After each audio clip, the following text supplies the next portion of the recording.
Saw dudes, welcome to the review segment. Albeit we're doing something a little bit different than what I expected.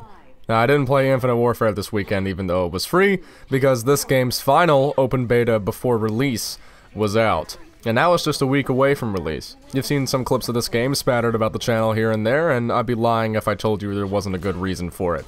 Every time I get a chance to pick this game up, I can't put it down. I love arena shooters, and LawBreakers is no exception to the rule, but what I like about LawBreakers is that it's an arena shooter with a great deal of team play involved in it. Think of it like a weird, passionate love child of Overwatch and TF2. The game takes place in a sci-fi setting in a world featuring the law versus breakers. They're breakers. They break the law. They're lawbreakers. The world has a lot of these weird zero-G gravity pockets for some reason around it, making it for interesting arena shooter antics, and there's a ball you need to get into the enemy base, voiced by Justin Roiland. The game is produced by Cliffy B, the man, the myth, the legend behind the critically acclaimed Gears of War series, of which I'm also quite a fan. The game is $30 up front with all DLC and other characters to be added in the future absolutely free. The only thing you get with microtransactions here are cosmetic options.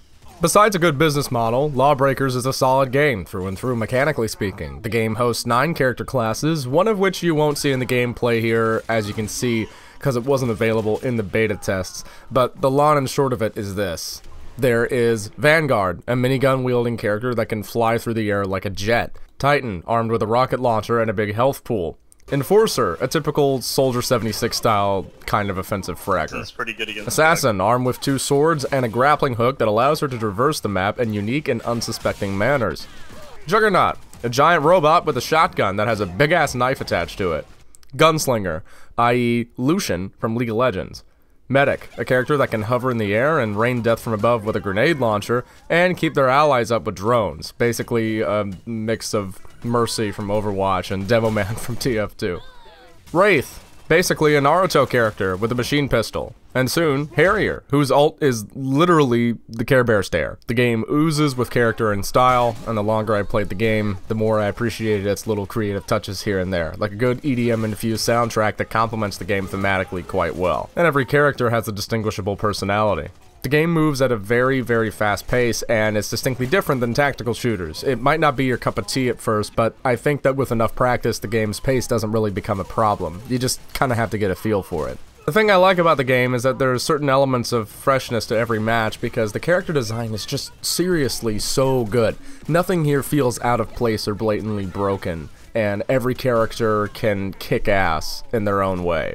Jumping and sliding around the map as a Wraith requires a totally different set of thinking than charging headfirst into battle as the big beefy Juggernaut. In 3D space, you can actually fire your gun backwards, and it will propel you in the opposite direction. This makes maneuvering around the map very, very interesting. I appreciate the freshness of this game's mechanics and its blending of team-based and arena-based elements. It's like Overwatch on an energy drink. If the game seems interesting to you, you can check it out for 30 bucks. I'll also be doing some class guides for the game and coverage depending on how popular it is here on the channel. Until then, I'll see you guys later. Deuces.